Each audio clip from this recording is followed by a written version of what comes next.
Assalamualaikum warahmatullahi wabarakatuh. Terima kasih yang sudah mengklik video ini. Dan semoga nontonnya sampai akhir juga. Pada kisah yang lalu diceritakan, Imron yang mempunyai 3 karyawan handal, yaitu Jajang 43 tahun, dan Iwan 42 tahun, dan Sam yang berusia 40 tahun. Dan di antara ketiga karyawan paling menonjol adalah Sam.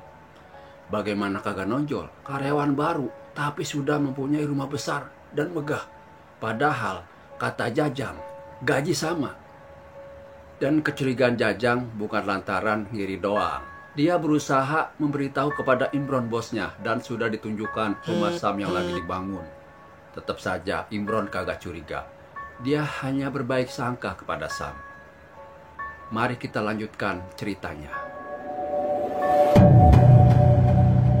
Meski sudah menyaksikan dengan mata kepala sendiri, namun Imron berusaha untuk tetap berbaik sangka. Dalam pikirannya, mungkin Sam mampu membangun rumah sebesar ini berkat kemampuannya mengatur gaji yang diterima dari perusahaan, atau mungkin uangnya sebagian didapat dari menjual tanah warisan. Imron tidak pernah tahu apakah Sam punya warisan atau kagak. Yang dia tahu, Sam adalah karyawan bagian pemasaran yang paling ulet dan lincah. Pada saat yang lain juga, pagi-pagi sekali nih, Iwan sudah mengetuk pintu rumah Imron dengan tingkah yang gelisah dan tegang. Iwan menyampaikan laporan kepada bosnya, Imron. Sudah 2 kali pengiriman, Sam melaporkan kepada Iwan kalau kendaraannya dijarah masa di Jakarta. Dan secara kebetulan juga, dari tahun 97 hingga 98, pemberitaan media audiovisual dilaporkan aksi kerusuhan disertai penjarahan oleh ribuan massa di Jakarta. Atas dasar itulah, Imron tidak terlalu memikirkan laporan Iwan mengenai Sam. Di mata Imron, sampai saat itu, Sam masih dianggap bersih. Bukan hanya itu doang. Setiap saat Iwan mengeluhkan terjadinya ketidakcocokan antara faktur penerimaan dari petugas ceker di perusahaan eksportir di Jakarta dengan data tonnase yang tertera dalam surat jalan dari karyawan bagian produksi di perusahaan Imron. Laporan Iwan kali ini cukup menyita perhatian Imron. Apalagi karyawan bagian produksi yang melakukan penimbangan sebelum dinaikkan ke truk bersikeras mencantumkan angka pada surat jalan sesuai dengan tonasenya atau datanya. Namun muncul dalam pemikiran Imron tentang adanya konspirasi atau tepatnya persengkongkolan antara karyawan bagian produksi dengan Iwan dalam upaya menggulingkan Sam atau menjelekkan nama Sam. Tapi kali ini pun Sam masih tetap bersih di mata Imron. Tapi ibarat pepatah yang dikatakan Mbak Windy Mandari, sepandai-pandainya tupai melompat, suatu saat pasti jatuh juga. Demikianlah yang terjadi pada diri Sam. Dan inilah akhir masa kejayaan Sam. Di akhir tahun 1999, tanpa diduga, datang seorang tamu mengaku karyawan perusahaan eksportir rotan dari Jakarta. Kata Imron, karyawan yang namanya dirahasiakan itu tanpa basa-basi lagi mengajak Imron untuk kerjasama usaha rotan untuk tujuan Amerika Serikat.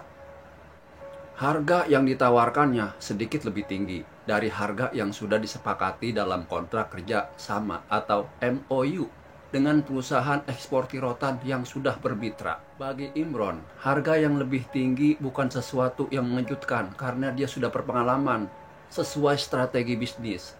Hal ini sangat layak dilakukan. Tapi setelah kerjasama berlangsung, harga yang ditetapkan bisa saja lebih rendah dari harga yang ditetapkan eksportir yang dulu. Tetapi ketika mendengar ucapan karyawan itu berikutnya, seperti ada tamparan keras pada wajah Imron. Sebab orang itu mengatakan sudah ada kecocokan dengan kualitas rotan dari perusahaan Imron. Bagaimana dia tahu sedangkan Imron aja belum pernah ke perusahaan itu? Dari mana dia tahu tuh kualitas rotan saya? Kenal aja belum? Kenal Imron waktu itu. Berusaha tidak menunjukkan sikap curiga, Imron terus mengorek informasi dari tamunya itu. Ternyata sudah 2 tahun Sam mengirim rotan ke perusahaan eksportir tersebut. Biarpun jumlahnya sangat terbatas, kecuali pernah 2 kali pengiriman secara penuh masing-masing 1 truk. Penjelasan itu sudah lebih dari cukup bagi Imron untuk menilai Sam. Setelah tamunya pulang ke Jakarta tuh, dengan sangat kecewa, Imron memanggil sopir perusahaan beserta Iwan.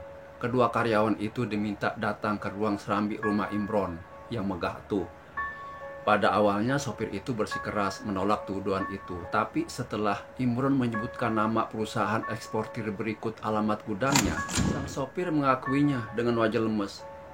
Dia merasa telah diperalat oleh Sam dan memohon agar tidak dipecat dari pekerjaannya sebagai sopir perusahaan. Imron memang bos yang baik dan bijaksana.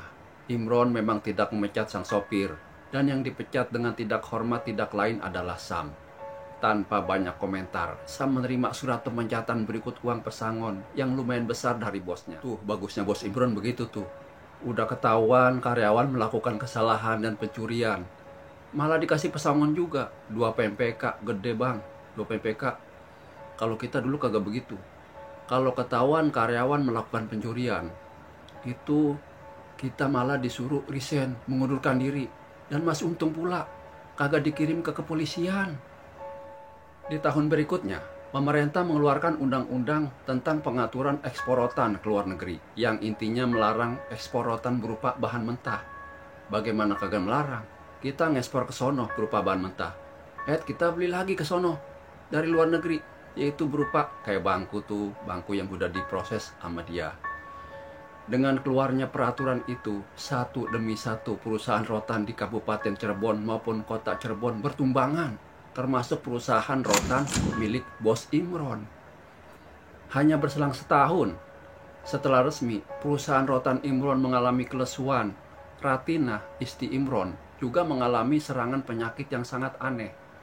Pada awalnya dipastikan hanya penyakit turun berok atau turun peranakan. Namun upaya melalui sistem pijat oleh beberapa paraji, yaitu dukun beranak, tidak membuahkan hasil.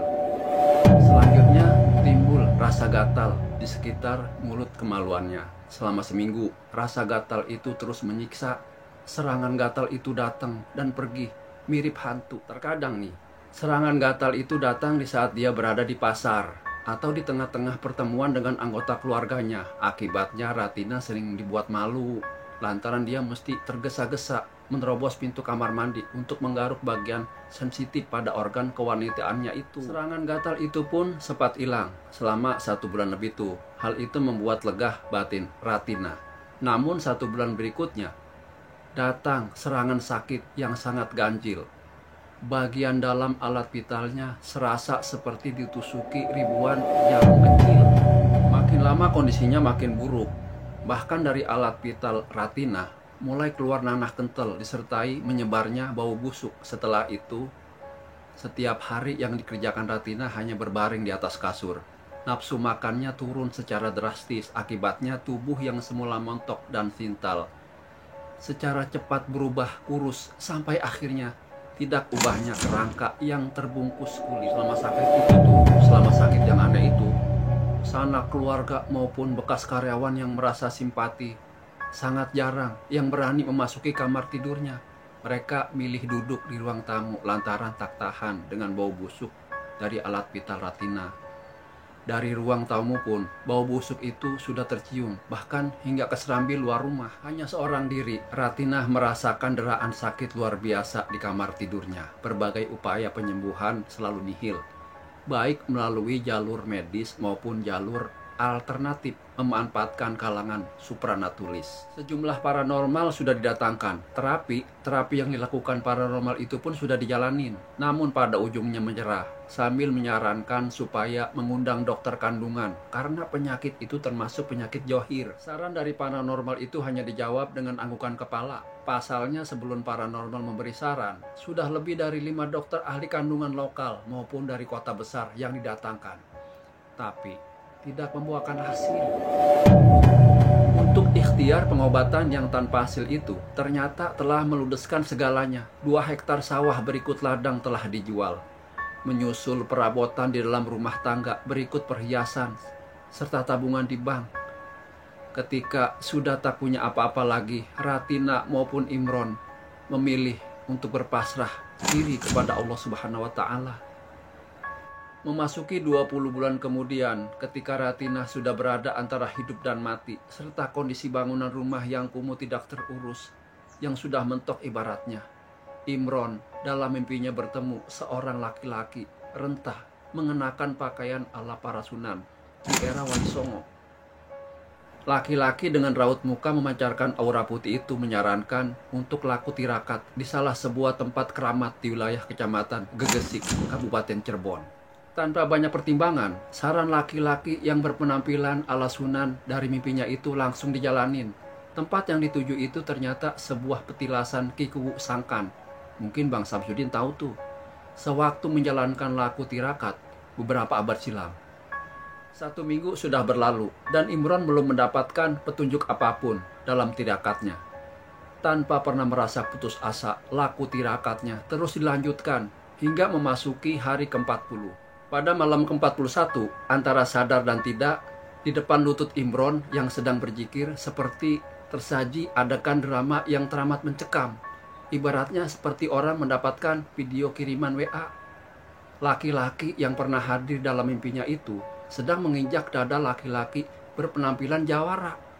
Laki-laki dengan mengenakan belangkon, baju kampret, dan celana komprang warna hitam dalam keadaan terlentang tidak berdaya. Menyaksikan adegan klimaks sebuah pertarungan itu membuat Imron ternganga tanpa suara. Lantas laki-laki ala Sunan itu menanyakan identitas dan berbagai hal terhadap laki-laki jawara di bawah telapak kaki kanannya itu. Dengan nada sangat ketakutan dan menderita, laki-laki itu menyebutkan jati dirinya. Ternyata dia makhluk alam gaib dengan digelari Pangeran Santet. Waduh, Pangeran Santet. Ada juga Pangeran Santet, bukan Pangeran Dangdut doang. Pangeran Santet itu pun mengaku kalau dia selama 20 bulan itu terus menyiksa Ratinah dengan menggunakan ilmu santet rumput rawa andalannya. Pangeran Santet itu menuturkan proses serangan ilmu santetnya, di mana rumput berlubut dari tengah rawa di sekitar pesisir Kecamatan Kepatekan, Kabupaten Cirebon, secara rutin dimasukkan secara gaib ke dalam rahim Ratinah. Karena itulah, dari alat vital Ratinah keluar nanah kental diiringi bau yang sangat busuk. Atas desakan laki-laki ala Sunan itu, sang Pangeran Santet bersedia menarik kembali ilmu santetnya dari raga Ratinah hingga sembuh seperti sedia kala. Yang sangat mengejutkan ya, makhluk halus aliran hitam itu menyebutkan identitas orang yang telah memperalatnya untuk menyiksa Ratinah. Siapa lagi kalau bukan Sam?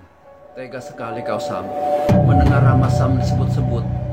Tanpa sadar, emosi Imron langsung memuncak. Sebelum Imron kalap dan histeris, laki-laki ala Sunan itu mengangkat kakinya dari dada Pangeran Santet, sekaligus menyuruh makhluk aliran hitam itu supaya pulang kembali ke asalnya. Sepeninggalnya Pangeran Santet, laki-laki ala Sunan itu pun menyarankan petuah bahwa apapun yang dia dengar tidak boleh dijadikan alat untuk membalas dendam. Siapapun yang menanam, pasti dia yang bakal memetik buahnya, kata Mbak Windy. Imron milih pasrah. Terlebih lagi nih, secara menakjubkan, penyakit menjijikan itu sudah meninggalkan alat vital istrinya. Alhamdulillah, kisah ini berakhir dengan bahagia. Cukup sekian. Assalamualaikum warahmatullahi wabarakatuh.